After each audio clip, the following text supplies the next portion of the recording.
બોલો કાકા તમારું નામ? મારું નામ સુખાજી જગજીજી, ગામ બોડા, ડીસા તાલુકો, સરપંચ છું. બરાબર ખૂબ ખૂબ તમારા આભાર છે. બરાબર એરંડાનું બિયારણ ખૂબ ખૂબ સારું આપવું છે. મારે એરંડા બરાબર. હવે આપણે કઈ વેરાયટી તમે વાયેલી છે? વિશ્વાસ 33. બરાબર. વિશ્વાસ 33 વેરાયટી તમને કેવી લાગી? વિશ્વાસ 33 જોરદાર લાગે. માલ ખૂબ આવે છે. બરાબર દોણના વેણ્યા. બરાબર. હવે કેટલી વેણી આવશે? હજી તો કોઈ નહીં તો 100 થી દોણના 8 દોણના તો વેણી છે. બરાબર સાકરી હારી છે. માલ પણ બિયારણ પણ બહુ સારું જ છે. બરાબર. નવી ફૂટ ચાલુ છે? 9 ફૂટ તો ખૂબ ચાલુ જ છે. બરાબર. હવે તમે અરે ઓમાં હુકારો કોઈ જગ્યાએ આવે છે? હુકારો બીજો કોઈ જ નહીં, ચોય નહીં. તમારે જોવો તો ભાઈ જોઈ લેજો, ફોટામાં જોઈ લેજો. બરાબર. તો દવા 2-3 દિવસથી સોટી છે. બરાબર. ચો ફૂલ્યો આવે છે? ફૂલ્યો બીજો કોઈ નહીં આવતો સાહેબ. બરાબર.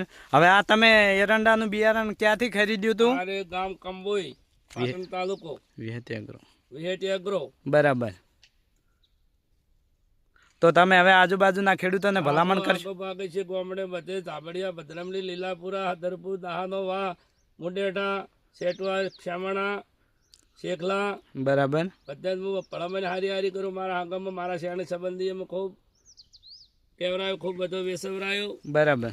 તમે તો હવે સરપંચ છો એટલે તમારો વિડીયો તો બધે જોઈને લેવાના છે. બધો તમે તો ગાંધીનગર સુધી કહેશો તો હું બધું પેક કરીશ એમ. બરાબર. અને માલ બહુ ટાઈમથી વાપરું છું આજે. બરાબર.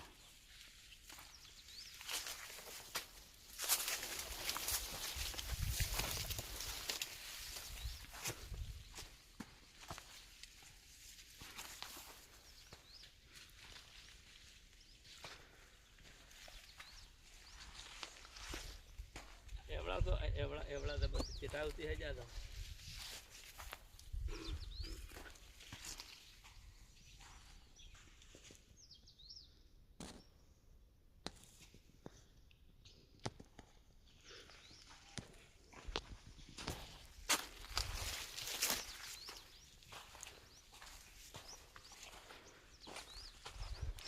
એરંડાનું વાવેતર નદી વિસ્તારમાં છે તો પણ તમે જુઓ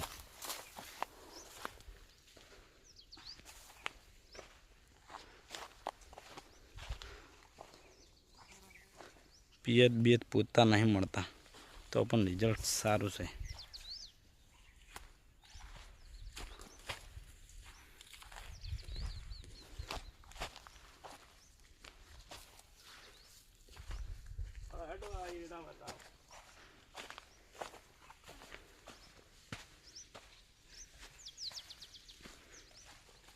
નદી વિસ્તાર છે તો એરંડાનું રિઝલ્ટ સારું છે.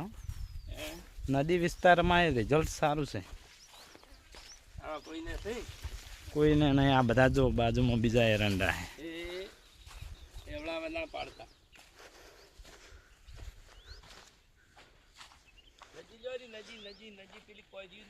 હા એ તો હું નદીનો વિસ્તાર લાવ્યો ને કે નદી વિસ્તારમાં આપણા એરંડાનું રિઝલ્ટ કેવું છે જુઓ ખેડૂત મિત્રો.